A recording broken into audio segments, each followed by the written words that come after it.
नमो हरिहन्ताणं नमो सिद्धाणं नमो आयर्याणं नमो वज्रायाणं नमो लोये सवसाहुणं मङ्गलं भगवान् वीरो मङ्गलं गौतमो गणि मङ्गलं कुन्दकुन्दार्यो जैनधर्मोऽस्तु मङ्गलम् सर्वमङ्गलमाङ्गल्यं सर्वकल्याणकारकं प्रधानं सर्वधर्माणां जैनं जयतु शासनं जैनं जयतु शासनं नमः श्रीवर्धमानाय निर्धूतकलिलात्मने सलोकानां त्रिलोकानां यद्विद्यादर्पणाय ते रत्नकरण श्रावकाचार्य जी ग्रंथ उसका पहला अधिकार सम्यक दर्शन अधिकार। हम्म, उसकी पेज 46 है। Page 46 page 3। पीडीएफ में पेज 46 है। अच्छा पेज फ्रॉम 46। चौथा पद्य। हाँ पीडीएफ में पेज 46 इसलिए पेज 3 होगा। पेज 3 है। पेज 3। पहले अधिकार का पेज 3। ठीक। चौथा श्लोक लेना है ना। हम्म। हाँ। है ना। तो अभी तक हमने क्या देखा।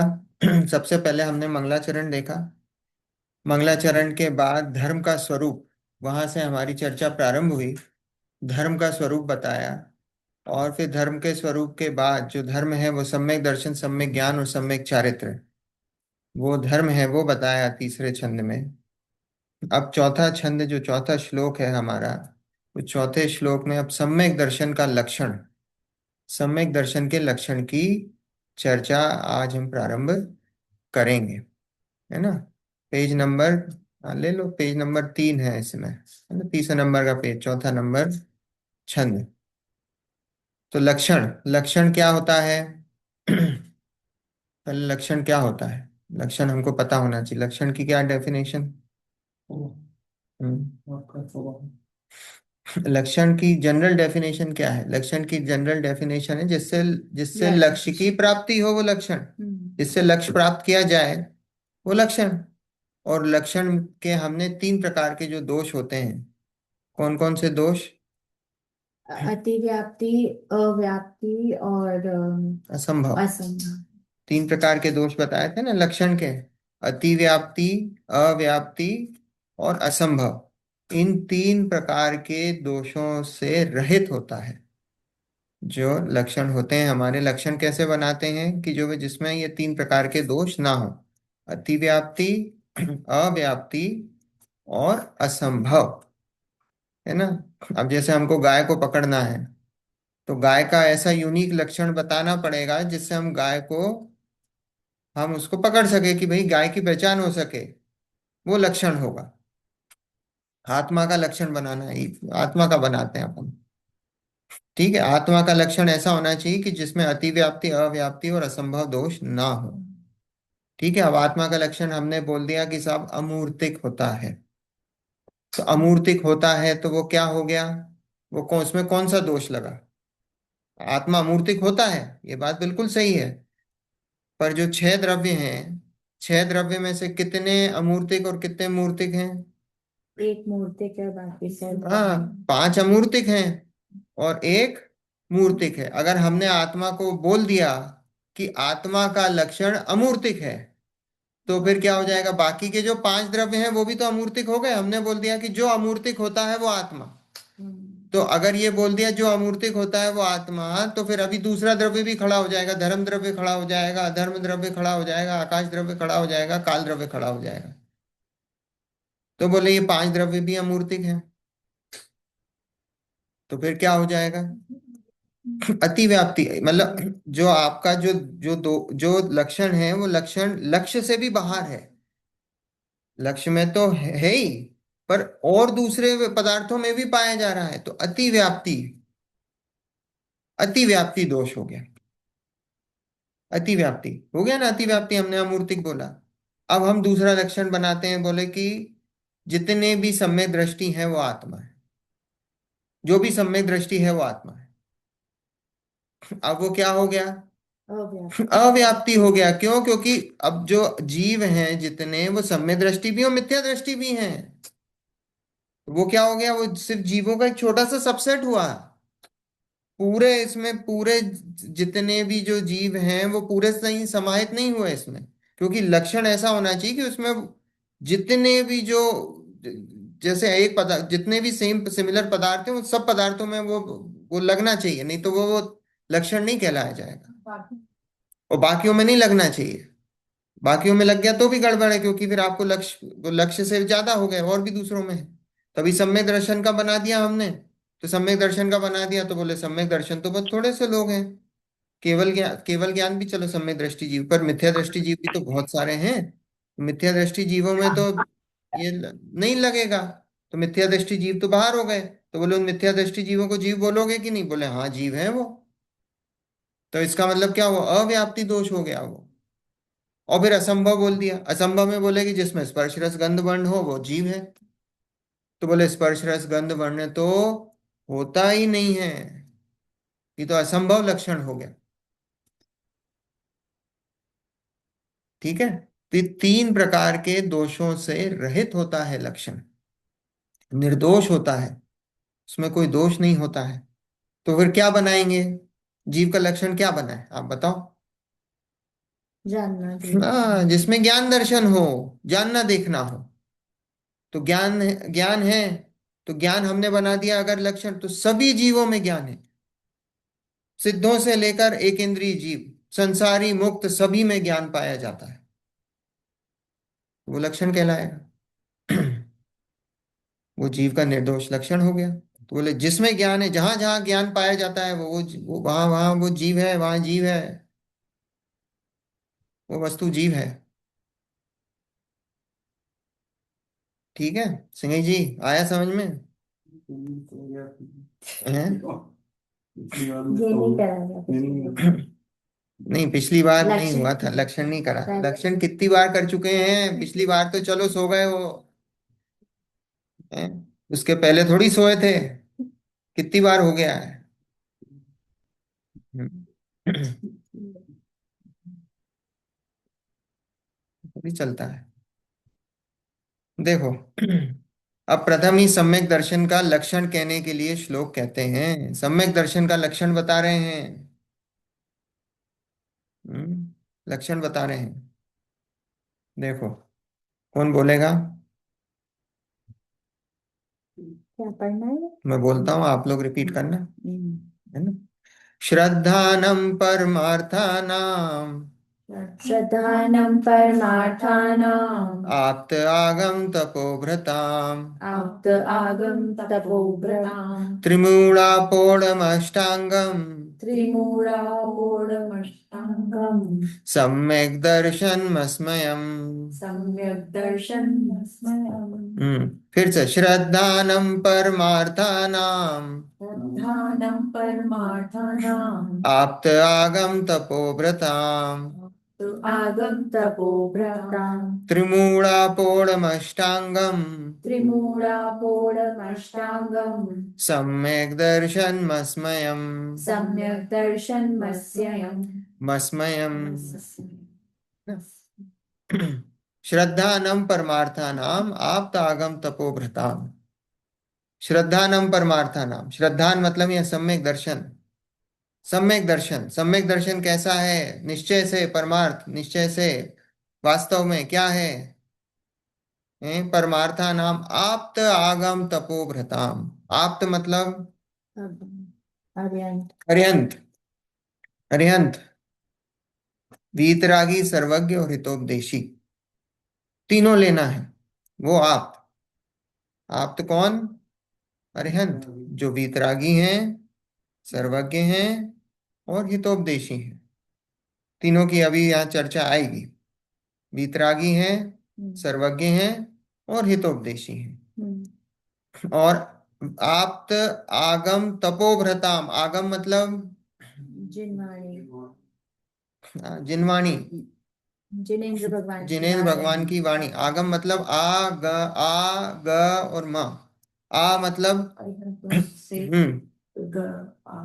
गंधर्व। अरिहंतों द्वारा, अरिहंतों के द्वारा कही गई, गणधरों द्वारा झेली गई और मुनिराजों द्वारा बताई गई या लिखी गई, उसको आगम बोला जाता है। ठीक है। आगम मतलब अरहत, अरहत मतलब अरिहंत, अरहंत बोलते हैं ना, नमो अरहंताणम। अरहंताणम मतलब क्या है? नमो अरिहंताणम भी बोलते हैं, नमो अरहंताणम भी बोलते हैं। अरहंताणम मतलब, अरहंताणम मतलब क्या है? अरहंताणम, अर मतलब है अरहत से आया है वो। अरिहंताणम मतलब क्या है? अरे मतलब शत्रुओं का शत्रुओं नाश का करना। नाश करा है। अरि मतलब शत्रु है, अरिहंत, हंत मतलब उनका नाश कर दिया। अरिहंताणम मतलब शत्रुओं का नाश करा। अब शत्रु कौन है? कर हाँ, मोराग। मोह राग द्वेष रूपी परिणाम, आठों कर्म। हम्म, उनका नाश करा। चार चार कर्म का है या घातिया कर्मों का, वो अरिहंताणम है। तो चार घातिया कर्मों का जिन्होंने नाश करा है, मोह राग द्वेष रूपी शत्रुओं का जिन्होंने नाश करा है, वो अरिहंत। अरि अरि मतलब शत्रु, और हंत मतलब उनका नाश करना। अरहंत, अरहंत मतलब, अर मतलब अर, अरहत, अरहत, अरहत, अरहत मतलब भगवान, है ना। अरहंताणम, अरहंताणम मतलब जो पूज्य पने को प्राप्त हुए हैं, उनको नमस्कार हो। जो पूज्यता को प्राप्त हुए हैं, अरहंत। वो अरहंत का मतलब जो पूज्य पने को प्राप्त हुए हैं उनको नमस्कार हो। वो अरहंताणम। कोई दिक्कत नहीं है बोलने में, अरिहंताणम, अरहंताणम बोलने में कोई दिक्कत नहीं है। और एक अरुहंताणम भी आता है, नमो अरुहंताणम। अरु, अरु मतलब, अरु मतलब जिन्होंने जन्म मरण का नाश करा। अरु मतलब जन्म मरण, अरु मतलब जन्म मरण, और हंत मतलब नाश कराओ। जिन्होंने जन्म मरण का नाश करा वो अरुहंताणम। तीनों ही मान्य है, कोई दिक्कत नहीं है। अरिहंताणम भी चलता है, अरहंताणम भी चलता है, और अरुहंताणम भी चलता है। तीनों चलते हैं, है ना, कोई उसमें दिक्कत नहीं है। पर हमको मीनिंग पता होना चाहिए, तीनों का अलग अलग है। जो अरहंताणम है वो अरहत, अरहत वर्ड वर्ड से निकला है, अरहत। अरहत को उन्होंने अर कर दिया बस, अरहंताणम। तो तीनों है और इस भगवान के हाँ तीनों, हाँ तीनों कॉन्टेक्स्ट अरिहंत भगवान का ही है। सिद्ध है ना, करना। अरिहंत भगवान का ही है। ठीक है। ओरिजिनल कौन सा? हम्म। ओरिजिनल कौन सा था? ओरिजिनल तो क्या, सब तीनों ही आती हैं, तीनों ही लिखे हैं। अब ये नहीं पता, ओरिजिनल तीनों ही चलते हैं। मोस्ट कॉमन अरिहंत, अरिहंताणम ज्यादा चलता है, नमो अरिहंताणम ज्यादा चलता है ना। पर चलते तीनों ही हैं। बोलने में कोई Marcy, thanks दिक्कत for telling the meaning of my name. नहीं। तीनों, तीनों ही चलते हैं, है ना। देखो यहाँ क्या है, श्रद्धानम परमार्थानाम आप्त आगम तपोभ्रताम। श्रद्धानम, श्रद्धानम मतलब सम्यक दर्शन, सम्यक दर्शन परमार्थ से, निश्चय से, वास्तव में क्या है? आप्त आगम तपोभ्रताम। किसका, किसका श्रद्धान है? आप्त का मतलब जिन, जो वीतरागी, सर्वज्ञ और हितोपदेशी हो।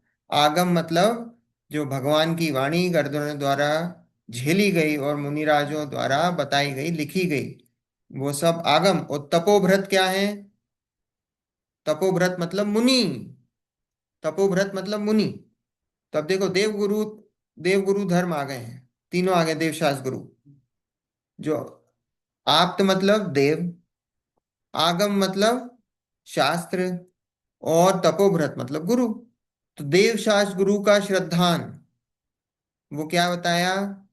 वो सम्यक दर्शन। और वो सम्यक दर्शन कैसा है? त्रिमूढ़ापोढ़ अष्टांगम, तीन मूढ़ताओं से रहित। त्रिमूढ़, अपोढ़, अपोढ़ मतलब रहित, तीन मूढ़ताओं से रहित, अष्टांगम आठ अंगों सहित, आठ अंगों सहित, और सम्यक दर्शन मस्मयम। वो सम्यक दर्शन कैसा है? मस्मयम, मस्मयम मतलब स्मयम मतलब होता है मद, तो अस्मयम मतलब मदों से रहित, 8 मदों से रहित, उसका नाम सम्यक दर्शन है। देखो फिर से, ये जो सम्यक दर्शन है वो कैसा है? बोले वास्तव में देव शास्त्र गुरु उनका श्रद्धान, और कैसा है कि 3 मूर्ताओं से रहित, 8 अंगों सहित, और 8 मद से रहित। 6 अनायतन की यहाँ नहीं बताया है, सिर्फ 6 अनायतन यहाँ पे इंक्लूड नहीं करा है ना। वैसे हम सम्यक्त के ऐसे 25 अंग बताते हैं, है ना, 25 अंग बताते हैं ना। 25 अंग कौन से हैं? हाँ, 3 मूर्ता रहित,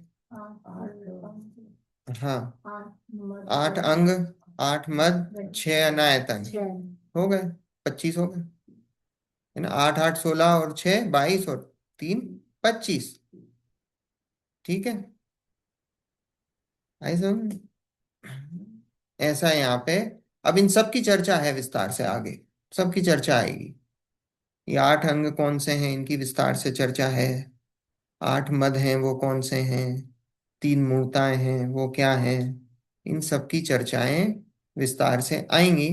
तो जहाँ पे आएंगी वहाँ हम यथाचित जैसा होगा, है ना, यथोचित जैसा होगा वैसा अपन वहाँ पे डिस्कशन करेंगे। इसलिए अभी अपन आगे बढ़ेंगे। अभी इतना याद रखो कि सम्यक दर्शन क्या है, कि देवशास गुरु का श्रद्धा। देखो ये ग्रंथ कैसा है, ये ग्रंथ चरणान युग का है। नाम ही क्या है? रत्नकरण श्रावकाचार, चरणान युग का ग्रंथ है।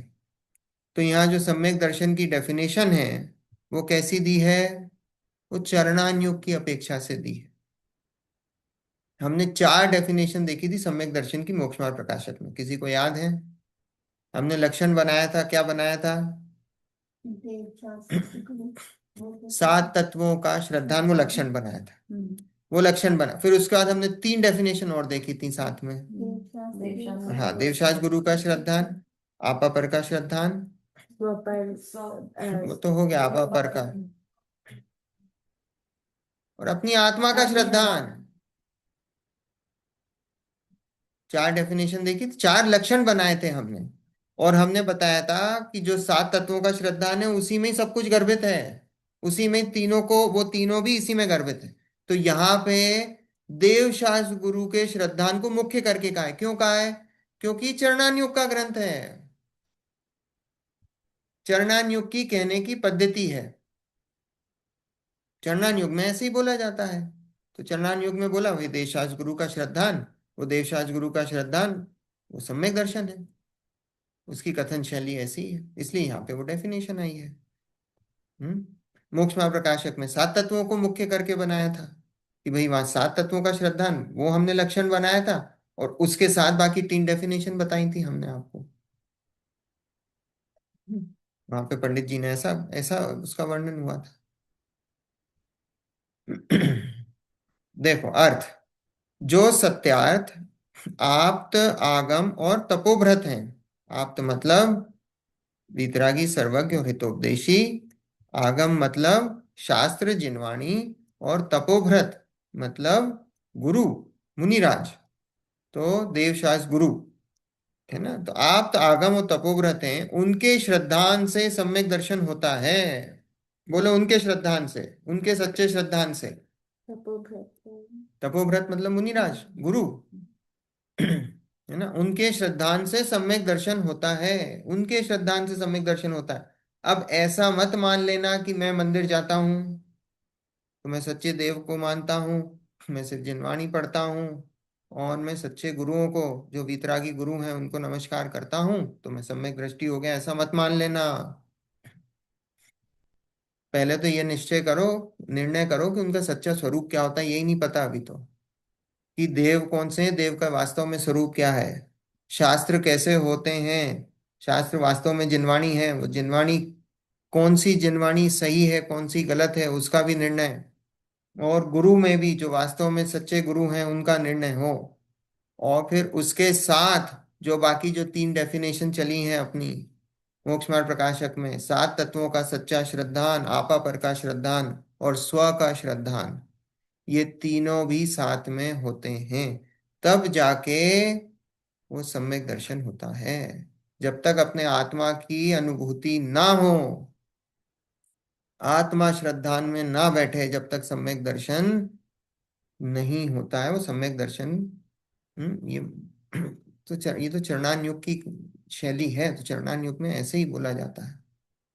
मैंने देखा था 4 अनुयोग में जो चरणान योग है उसकी कथन शैली कैसी है, वजन के हिसाब से देखा था ना, है ना। तो कैसी देखी थी हमने किसकी? चरणान योग की?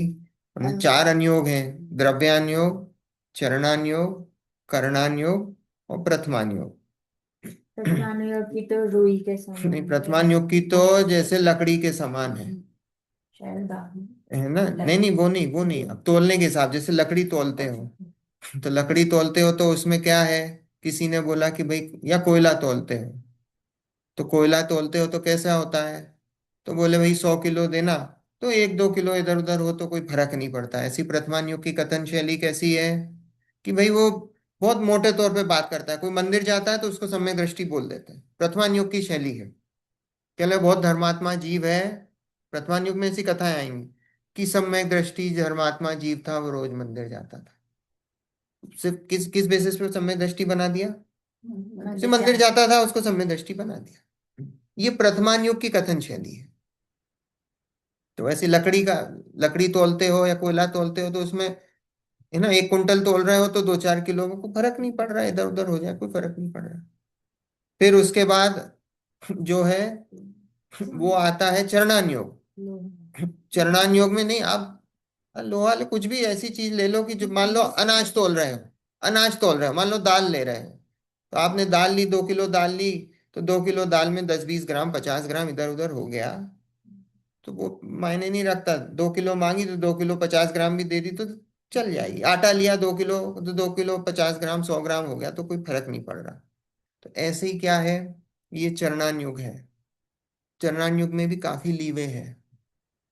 हम्म किसी ने उपवास रखे तो उसको बोल दिया सम्यक दृष्टि जीव है, बहुत धर्म कर रहा है। ये चरणान युग की कथन शैली है। इधर भी बहुत लीवे है। फिर क्या है, फिर द्रव्यान युग है। द्रव्यान युग क्या करता है, वो सोने की तरह है। सोने को जैसे तौलते हैं, तो सोने में भाई 10 ग्राम सोना देना, तो उसमें आधा 1 ग्राम भी इधर उधर हो जाए तो बहुत, आज के टाइम पे तो बहुत महंगा है सोना, आधा 1 ग्राम इधर उधर भी नहीं हो सकता, बराबर चाहिए। वो द्रव्यान योग की कथन शैली है। और फिर उसके बाद है करणान योग। करणान योग तो हीरे जवाहरात के समान है। हीरे जवाहरात में तो 1 सेंट इधर का उधर हो जाए तो, अभी हीरा आप खरीदते हो तो बोले 3 कैरेट का लिया और 3.01 का हो गया, तो उसका कीमत देख लेना कितनी बदल जाती है। हम्म तो वो हीरे जवाहरात का है। वहां तो बिल्कुल इधर से उधर भी नहीं चला। अभी यहाँ बात चलेगी, इधर करणान युग के हिसाब से प्रूव करेंगे, अभी कैसा सब करणान युग की चर्चा आएगी। अपन ये सोच रहे हैं ग्रंथ वैसे कौन सा है, चरणान युग का, परिता करणान सबकी सभी की करणान युग की भी चर्चा आएगी अभी। पर अभी ये जो डेफिनेशन है वो चरणान युग के अपेक्षा है तो थोड़ी वाइड, है ना, वाइड है। इसलिए देवशास्त्र गुरु को यहाँ पे लक्षण बना के यहाँ पे तो सम्यक। मनोज जी, अगर यही डेफिनेशन हम करनान योग के हिसाब से देखें तो क्या फर्क होगा? कितना फर्क होगा बोलने में, कहने में या एक्सप्लेन करने में? नहीं, तो करणान युग के हिसाब से बोलते हो उसमें कोई दिक्कत नहीं है, लेकिन उसके बाद आपको बाकी जो 3 जो डेफिनेशन है या 3, उसमें भी वो आपको पता होना चाहिए, वो भी ख्याल में होना चाहिए। डेफिनेशन कोई भी गलत नहीं है। किसी ने बोला सम्यक दर्शन क्या है, सो देवशास्त्र गुरु का सच्चा श्रद्धान वही सम्यक दर्शन है। लेकिन देवशास्त्र गुरु का सच्चा श्रद्धान किसको हो सकता है, सम्यक दृष्टि को ही हो सकता है। ठीक है, मिथ्या दृष्टि को देवशास्त्र गुरु का श्रद्धान हो ही नहीं सकता है, राइट। हो ही नहीं सकता है। और जैसे आप बता रहे हो ना कि ये तो हम ये चरणान योग के कॉन्टेक्स्ट में अभी हम डिस्कशन कर रहे हैं, पर यही अगर हम बिल्कुल फाइन डिटेल में जाके करनान योग के कॉन्टेक्स्ट में करते इसी को, तो क्या फर्क होता उसमें फिर? तो करणान युग में हम जाएंगे तो वहां फिर हमको सम्यक दर्शन की डेफिनेशन फिर वो देखनी पड़ेगी कि कैसे कितने प्रकार के सम्यक दर्शन होते हैं, तो वो उपशम सम्यक, वो कर्मों के हिसाब से जाना पड़ेगा हमको। अच्छा, वो तो कर्णान की गहराई में जाना पड़ेगा। वो गहराई, अच्छा, उसके वो कर्णान की गहराई में जाना पड़ेगा। तो एक तरह से कि भाई पहली क्रेनियोलॉजी बार जो उपशम है। सम्यक हुआ अच्छा। है ना, तो वो फिर वो उसकी गहराई में जाना पड़ेगा कि भाई कर्मों को उपशम आने से दर्शन मोहिनी की जो भी प्रकृति, एक प्रकृति, तीन प्रकृति, दो प्रकृति, वैसा उसको उपशम आने से, अनंतानुबंधी का हम्म, अप्रशस्त उपशम करने से फिर वो सम्यक दर्शन प्रकट हुआ, उसको सम्यक दर्शन बोला जाएगा। हम्म, ओके। वो फिर कर्णान युग की वो गहराइयों में जाना पड़ेगा। Okay, thank you.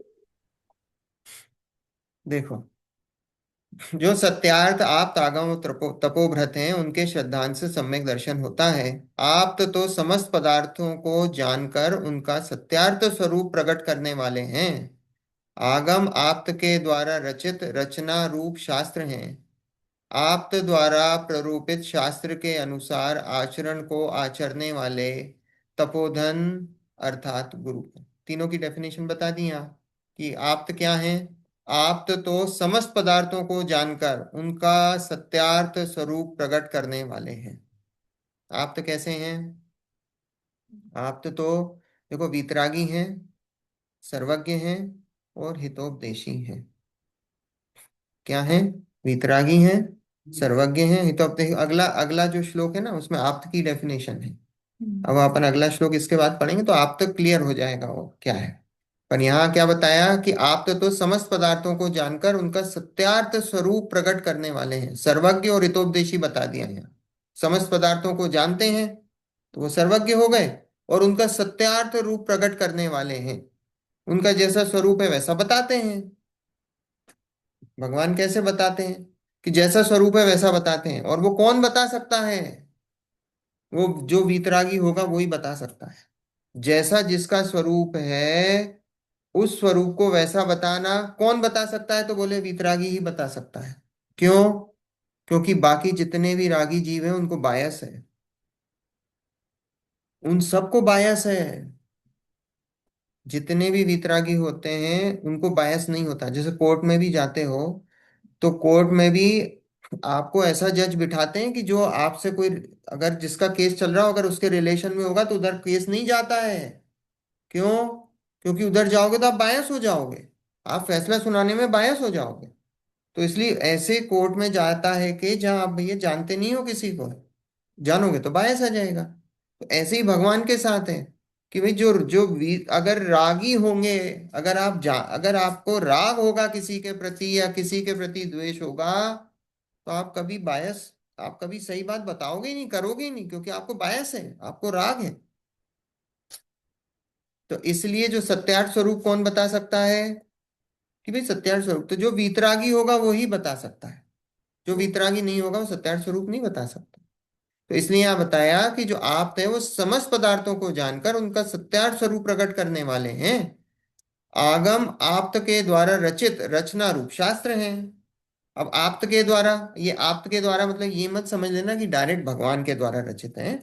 भगवान के द्वारा बताए गए हैं, गणधरों के द्वारा, फिर जो उनकी देशना हुई है मुनिराजों को, मुनिराजों के द्वारा, मतलब है तो आप्त की ही वाणी, है तो भगवान की ही वाणी।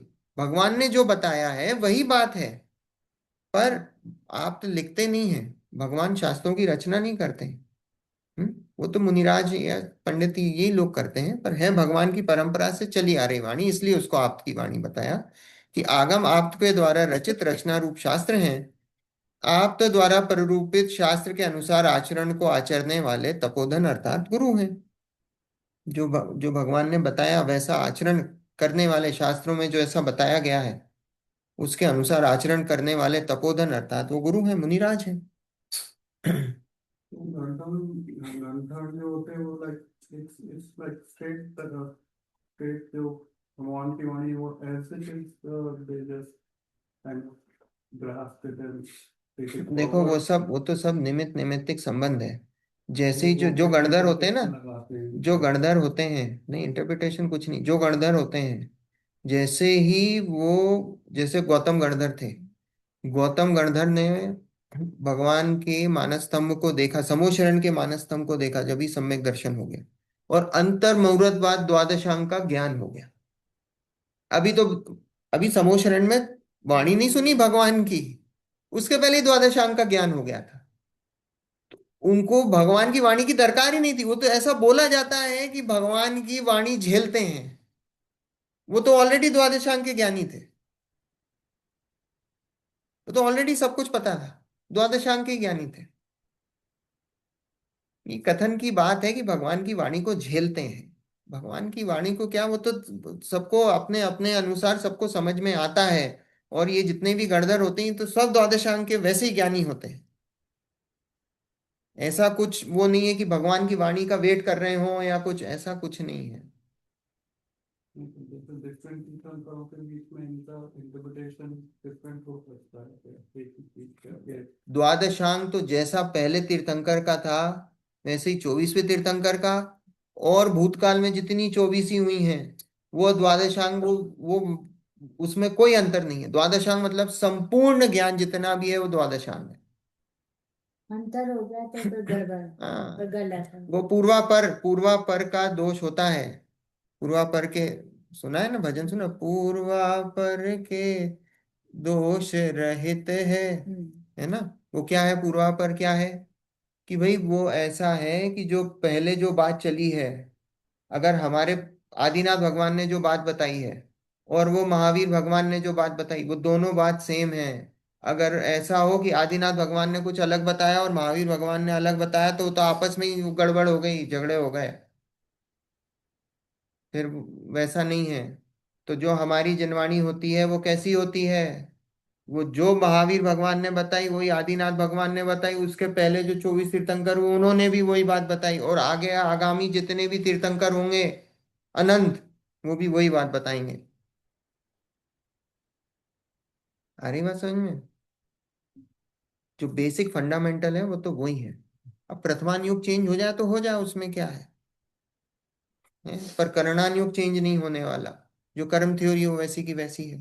तीन लोग जो है वो वैसे के वैसे ही है? उसमें कोई चेंज नहीं आने वाली। तो वो जो बातें हैं, वो बातें, कुछ बातें चेंज नहीं, सैद्धांतिक बातें बदलने नहीं वाली हैं।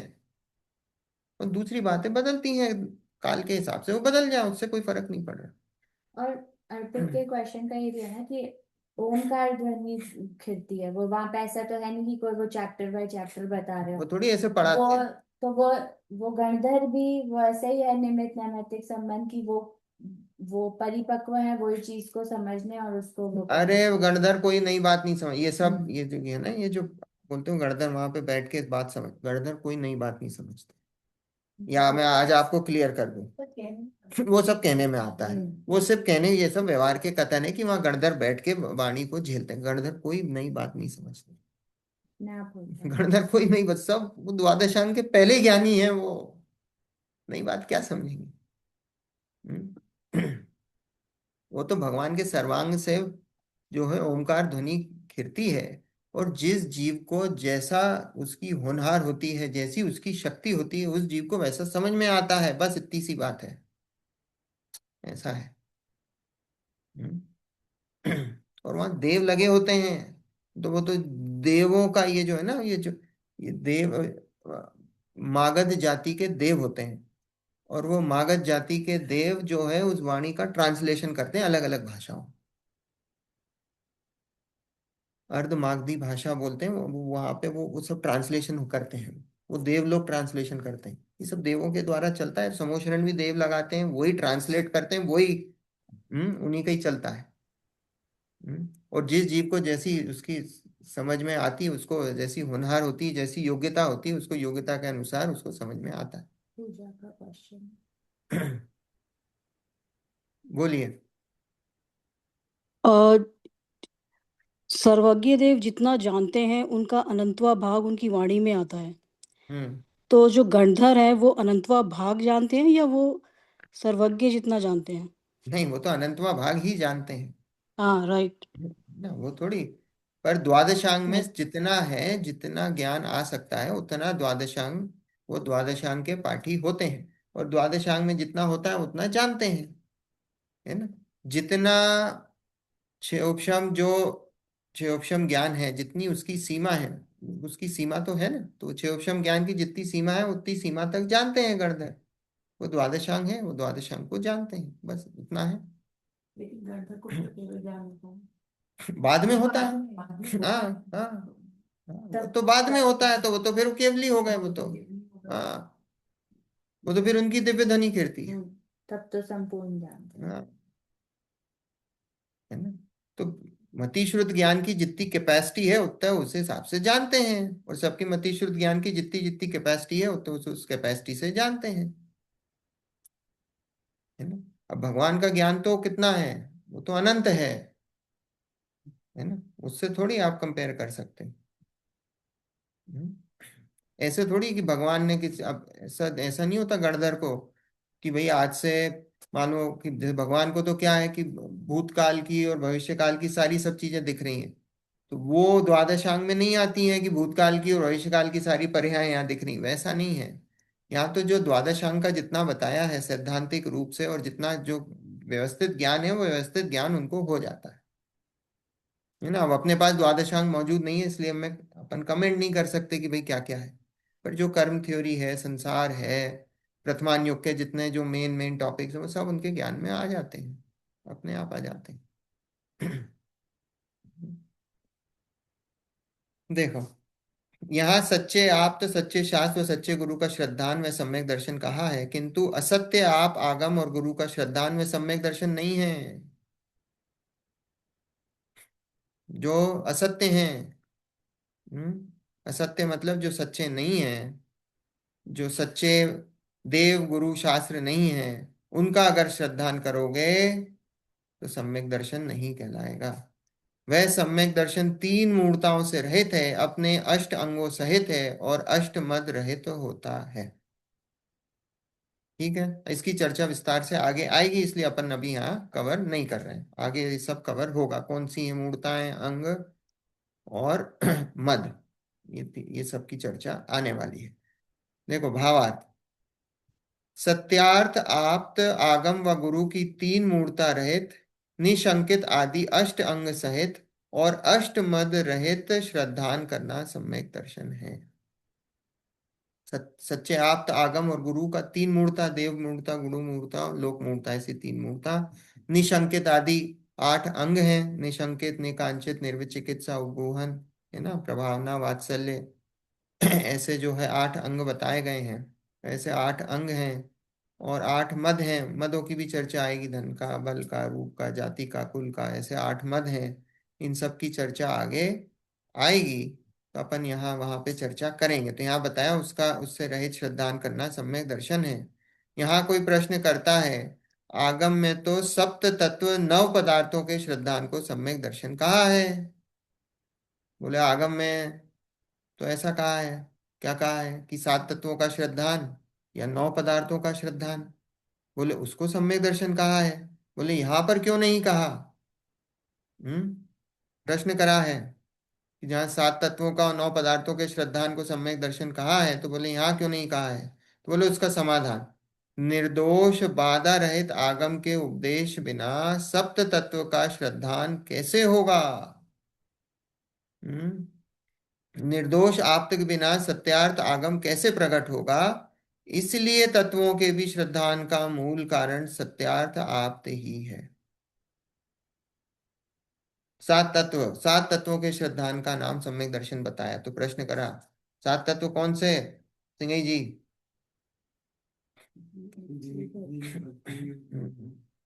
आश्रव,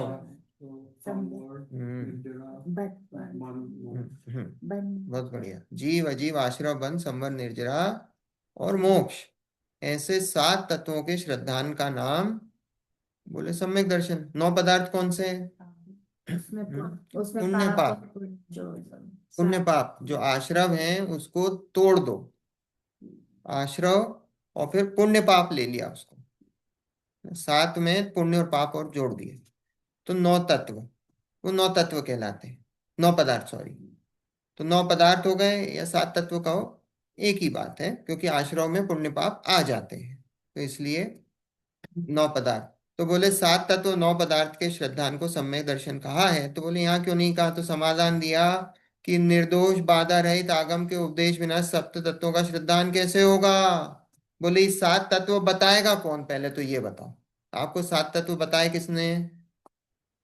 तो बोले ये भगवान ने बताए हैं, देवशास्त्र गुरु ने बताए हैं। और अगर सच्चे देवशास्त्र गुरु को नहीं अगर आप पहचानोगे तो ये सात तत्व थोड़ी बताएंगे। सात तत्वों का जैसा स्वरूप है वो थोड़ी बताएंगे। अगर आप किसी दूसरे खोटे देव के पास चले गए, हम्म, खोटे देवशास्त्र गुरु के पास चले गए, तो वो तो कुछ अलग ही बताएंगे। तो बोले कि आपको पहले निर्दोष बाधा रहित आगम के उपदेश बिना सात तत्वों का श्रद्धान कैसे होगा, और निर्दोष आप्त के बिना सत्यार्थ आगम कैसे प्रकट होगा। तो बोले अगर सच्चे देवशास्त्र गुरु के पास नहीं जाओगे तो दोष रहित ये जो सात तत्व हैं ये कौन बताएगा, दोष रहित जो आगम है वो कौन बताएगा। इसलिए तत्वों के श्रद्धान का मूल कारण सत्यार्थ आप ही हैं। सच्चे देव की अगर पहले पहचान नहीं करोगे, सच्चे गुरु की पहचान नहीं करोगे, सच्चे शास्त्र की पहचान नहीं करोगे, तो सात तत्वों की भी पहचान नहीं होगी, क्योंकि वो बताने वाले तो वो सच्चे देवशास्त्र गुरु ही हैं। तो इसलिए बोला कि अगर देवशास्त्र गुरु का, सच्चे देवशास्त्र गुरु का श्रद्धान कर लिया तो बोले फिर आपको सात तत्वों का भी श्रद्धान हो जाएगा।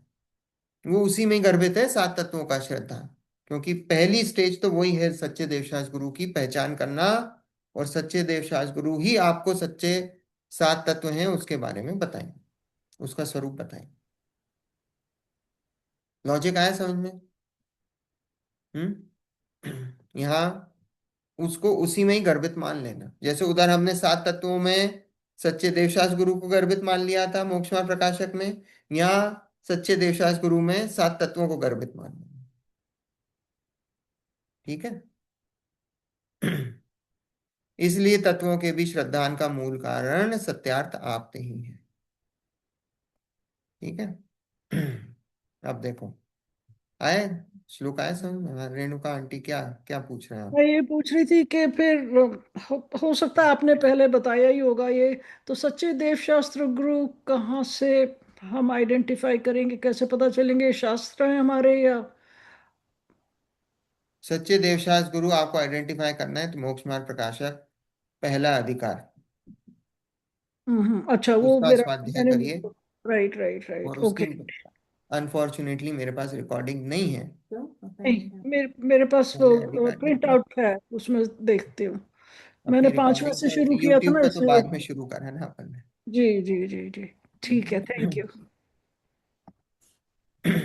हालांकि मैं आपको दूसरे प्रवचन भेज, अगर आपको सुनना है तो मैं, संजीव जी गोधा है, संजीव जी गोधा के प्रवचन बहुत बहुत जोरदार है ना, मोक्षमा ओके। प्रकाशक पे जरूर सुनिएगा। आपको अगर सुनने का मन है वापस से तो पहले पहले पेज से मैं आपको उनकी लिंक भेज दूंगा। करीब 400 450 प्रवचन हैं उनके मोक्षमा प्रकाशक पे। अच्छा, है ना? ठीक, ठीक, थैंक यू सो मच। हाँ, देखो, अब सत्यार्थ आपका लक्षण प्रकट करने वाला श्लोक कहते हैं, 5वें नंबर का श्लोक। आप्त का लक्षण बताते हैं। अभी आप्त की चर्चा हुई भाई थी, आप्त कौन है, अभी इसकी बात करेंगे। है ना, सच्चे देवशास्त्र गुरु की तो बात हुई, पर बोले ये सच्चे देव हैं कौन से, आप्त के लक्षण क्या हैं।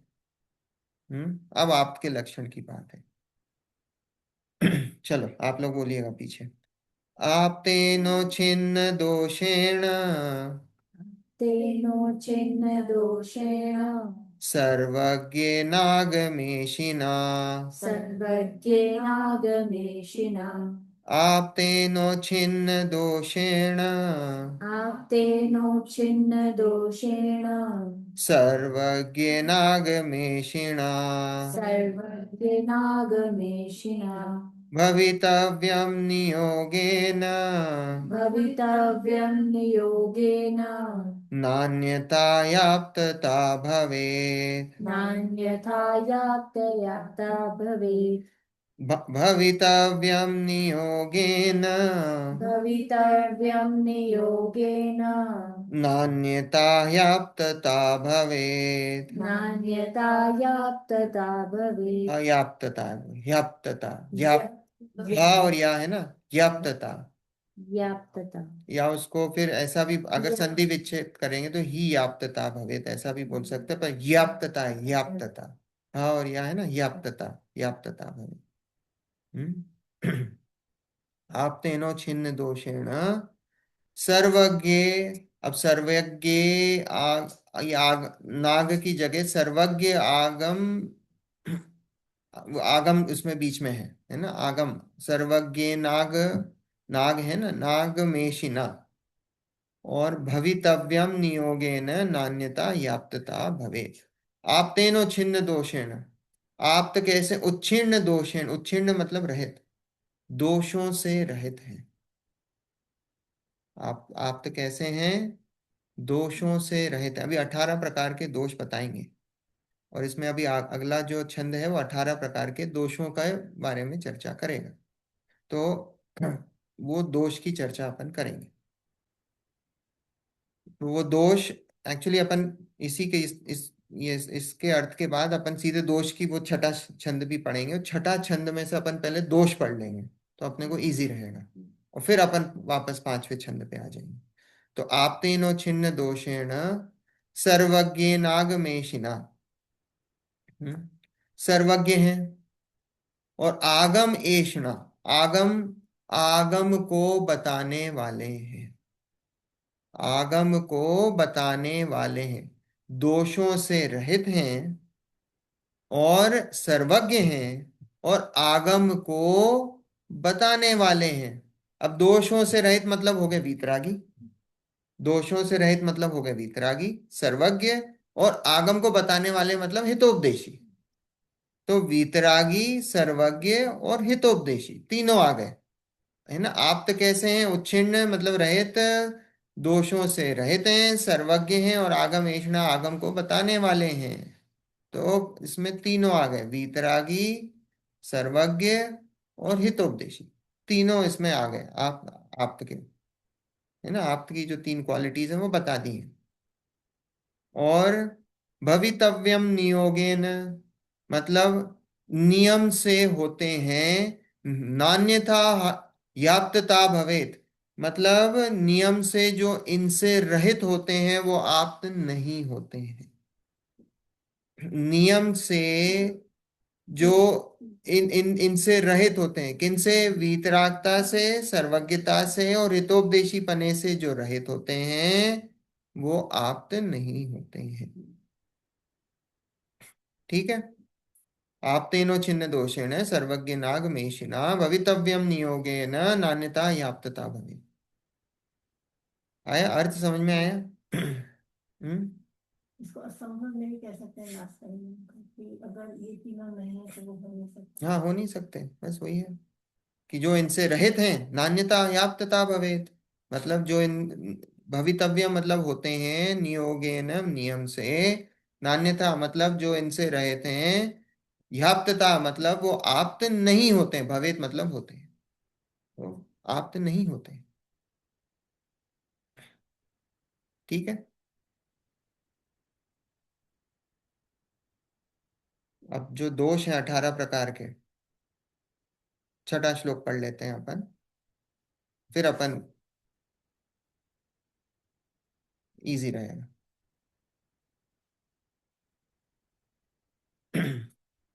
धीरे क्यों चल रहा है? ओके, बोलिए आपने छठा, आगे देखो। शुत पिपासा जरातंक, श्रुत श्रुत पिपासा जरातंक, जरातंक। फिर से शुत पिपासा जरातंक, श्रुत पिपासा जरातंक। जन्मांतक भयस्मया, जन्मांतक भयस्मया। न राग द्वेष मोहाश्च, न राग द्वेष मोहाश्च। यस्य याप्त स प्रकीर्त्यते। यस्य याप्तः स हाँ, प्रकीर्त्यते, प्रकीर्त्यते, है ना। शुद्ध पिपासा जरातंक, ऐसे देखो ये 18 प्रकार के ऐसे दोष बताए हैं। मैं इसका एक हिंदी में छंद बता देता हूँ, इजी है ना।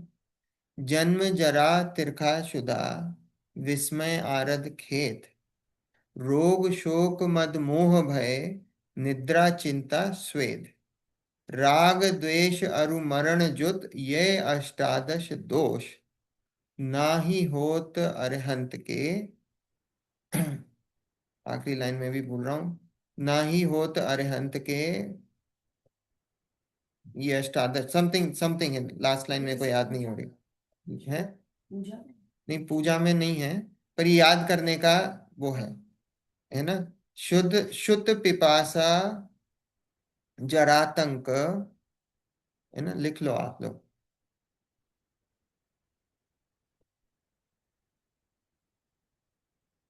नहीं, ये तो आपने ये लिख लिया। जन्म, मैं श्लोक बता रहा हूं। जन्म, ये रहने दो, ये तो ये वो हो गया है ना।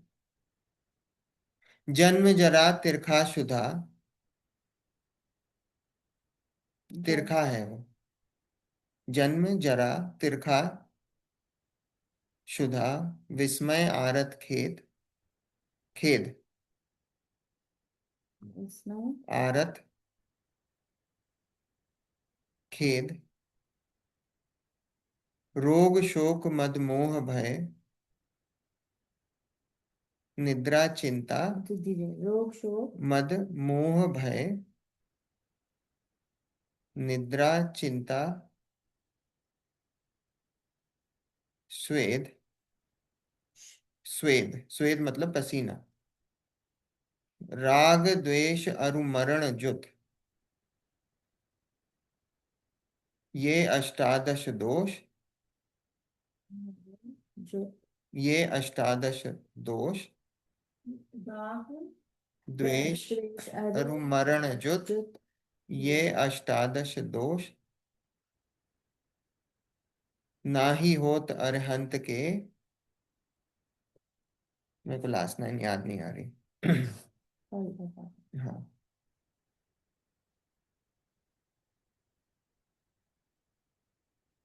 देखो इसमें काउंट कर लो, 18 दोष होंगे। जन्म जरा, जन्म मतलब देखो मैं फटाफट बता देता हूँ, अभी है 7 8 जन्म, जन्म का ये देखो 18 दोष होते हैं, ये अरिहंत के नहीं होते हैं, है ना। देखो अपन पिछले उसमें जाते हैं, छंद में क्या बताया था उनने, कि दोषों से रहित, है ना। आप तेनो छिन्न दोषेण, ये जो 18 प्रकार के दोष हैं, बोले इन दोष, ये दोषों से, अब यहाँ 18 से यहाँ सिर्फ बताया कि आप तेनो छिन्न दोष, दोषों से रहित होते हैं। आप तो कैसे होते हैं, उच्छिन्न मतलब रहित, दोषों से रहित होते हैं। तो ये 18 प्रकार के दोष रहित हैं, कि जन्म नहीं होता है ना। हमारे भगवान चले गए, एक बार भगवान बन गए तो फिर वापस नहीं जन्मते हैं। हम्म, वापस जन्म नहीं लेते हैं। हमारे यहाँ वो नहीं है कि क्या, अवतारवाद नहीं है, कि भैया वापस अवतार ले लिया, वापस आ गए और फिर चले गए, फिर भगवान बन गए। ऐसा अवतारवाद नहीं है। जन्म नहीं है। जरा, जरा मतलब बुढ़ापा, बुढ़ापा नहीं है। हम्म, तिरखा, तिरखा मतलब प्यास, शुदा मतलब भूख, है ना। विस्मय, विस्मय मतलब आश्चर्य, भगवान को आश्चर्य नहीं होता है। जैसे हम कहीं पहुंचे, हमने ताजमहल देखा तो हमको कैसा आश्चर्य होता है कि अरे क्या, क्या गजब का है, कितना सुंदर। आश्चर्य क्यों नहीं होता भगवान को, कोई भी, भगवान को क्यों नहीं? सब कुछ दिख रहा है, कोई नई चीज थोड़ी देख रहे हैं। सब कुछ दिख रहा है, ज्ञान में सब चीजें झलक रही हैं। तो हमने देखा नहीं होता तो हमको आश्चर्य होता है। कोई भी चीज नई बात मालूम पड़ती तो हमको आश्चर्य लगता है, अरे ऐसा भी है। तो वहां तो आश्चर्य की कोई बात ही नहीं है। हम्म, विस्मय, पीड़ा, पीड़ा नहीं होती है। हम्म, आरत आरत मतलब पीड़ा है, सॉरी, है ना। विस्मय तो हो गया, आश्चर्य। आरत मतलब पीड़ा। खेद, खेद होता है ना किसी भी चीज का हमको, खेद मतलब हमको डिसअपॉइंटमेंट होता है। It's a sort of disappointment, तो डिसअपॉइंटमेंट नहीं होता। हम्म, रोग नहीं होता, शोक नहीं होता है, हम्म, क्या है आगे? रोग, शोक, मद, तुम मोह। मद, मद नहीं है, मोह नहीं है। मोह मतलब अटैचमेंट, राग। हाँ, राग तो है, राग और मोह में अंतर है। राग तो कोई भी चीज भली करके, कोई भी चीज अच्छी लगे तो उसको अच्छा, है ना, कोई भी चीज को भला मानकर, जो भला मानना होता है वो राग होता है। किसी भी चीज वस्तु को भला मानना उसका नाम राग, बुरा मानना उसका नाम द्वेष। लेकिन भला मानकर ये मेरा है, वो मोह। मोह में मेरापना आ जाता है। अच्छा लगना वो राग हुआ, बुरा लगना वो द्वेष हुआ। पर उसमें जो मैं पना आ गया है, मेरा पना आ गया, वो मोह है। डिफरेंस है। हम्म। जिस व्यवस्था की बात कर रहा हूँ। ये आप्त 18 ऐसे दोष होते हैं, उन दोषों से रहित होते हैं। ये दोष हैं कि जो आप्त होते हैं उनमें ये चीज नहीं होती है, उनमें मोह नहीं होता है। आप्त जो होते हैं उनमें मोह नहीं होता है। भगवान जो होते हैं, भगवान की क्वालिटी है कि उनमें मोह नहीं होता है। अच्छा, अरिहंत या सिद्ध, यहाँ तो आप्त की तो अरिहंत की बात चल रही है। सिद्ध में तो हैं जो हैं, सिद्ध तो अब वो तो बन गए हैं, भगवान हो गए। ये तो अरिहंत, आप्त मतलब, यहाँ आप्त मतलब अरिहंत की बात है। आप्त में अरिहंत की बात है। ठीक है। तो कौन कौन सी बात हुई अपनी, अभी तक कहाँ तक पहुंच गए? राग, ये क्या है? मोह तक पहुंच मोह तक पहुंच गए ना अपन। रोग, शोक, मद, मोह, भय। भय नहीं होता है, डर नहीं होता है। सप्त प्रकार के भय हैं, 7 प्रकार के भय हैं ना। इस लोक का भय, परलोक का भय, मरण का भय, अगुप्ति भय, अरक्षा भय, ऐसे 7 प्रकार के भय हैं। वेदना भय, ऐसे 7 प्रकार के भय हैं। इस लोक का भय, इस लोक का मतलब, इस लोक का भय कैसा होता है? कि अभी हमारी, मान लो यहाँ बैठे बैठे हैं तो हमारा कहीं नुकसान हो जाए। ऐसा डर होता है ना, कांस्टेंट क्या बना हुआ है? भाई हमारी नौकरी नहीं चली जाए, हमारा ये नहीं हो जाए, हमारे बच्चे जो हैं बिगड़ नहीं जाए, वो क्या है? ये सब इस लोक का भय है। हम्म। परलोक का भय, कि भाई अभी तो ठीक है, अगले भाव में क्या होगा मेरा, अभी तो ये सब चल रहा है। पर परलोक का भय। अकस्मात भय, अकस्मात का भय होता है कि भैया कभी कुछ एकदम से हो जाए, उसका डर रहता है। अकस्मात। हम्म। अगुप्ती भय, अगुप्ती मतलब मेरे कोई राज कोई खोल ना दे। अगुप्ती भय, मेरी गुप्त बातें कोई बता ना दे। अगुप्ती भय। अरक्षा भय। हम्म। अरक्षा भय, कोई मेरी रक्षा नहीं करता है, मुझे कुछ हो जाएगा। अरक्षा भय, कोई मुझे मार देगा, वो अरक्षा भय। मरण भय, मरने का भय रहता है कांस्टेंट, मेरा कब मरण हो जाए, कब मरण हो जाए। हम्म। वेदना भय, वेदना का कहीं मुझे लग नहीं जाए, उसका डर लगा रहता है। कहीं गिर जाऊं, लग जाए, ये हो जाए, वहां जाऊंगा ये हो जाएगा। ऐसे 7 प्रकार के भय हैं। हम्म। फिर क्या है? निद्रा, नींद। भगवान को नींद नहीं आती है। आप तो जो होते हैं उनको नींद नहीं आती है। फिर चिंता, चिंता नहीं होती है। स्वेद, पसीना नहीं आता है। भगवान को पसीना नहीं आता है। रोग नहीं होता है। हम्म, फिर क्या है? रोग, शोक। राग, द्वेष, अच्छा, हाँ, राग द्वेष। राग नहीं होता है, द्वेष नहीं होता है, और मरण नहीं होता है। अरु तो और मतलब मतलब और काउंट कर लो ना, 18 हो गए होंगे। नहीं तो यहाँ 20 हो रहे थे। जुत भी मतलब नहीं ना, जुत नहीं नहीं, जुट मतलब थोड़ी नहीं, कुछ नहीं है। 7। हाँ हाँ। हाँ तो हो गए 1 3 4 6 7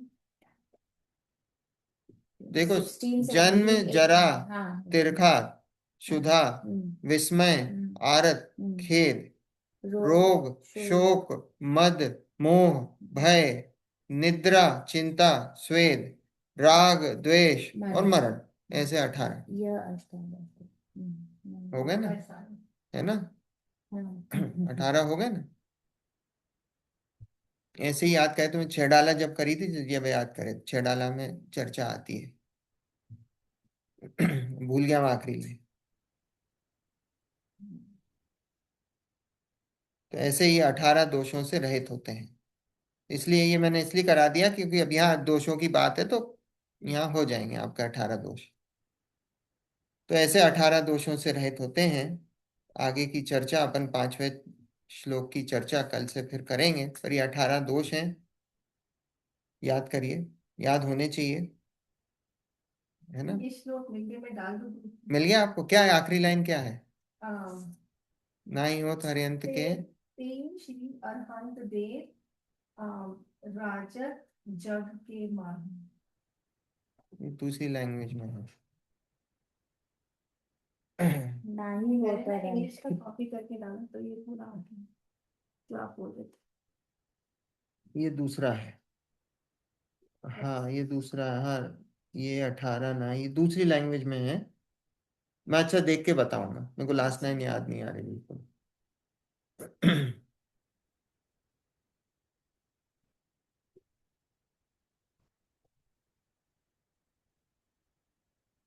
ठीक है, चलो जिनवाणी स्तुति।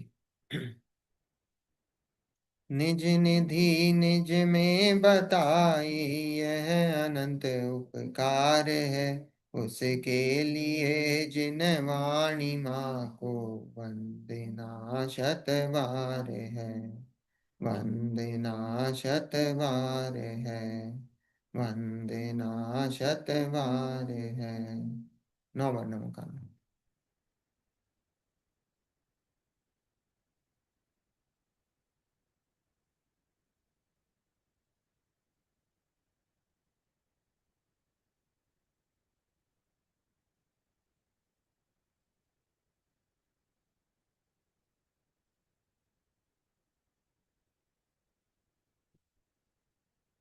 जय जिनेन्द्र।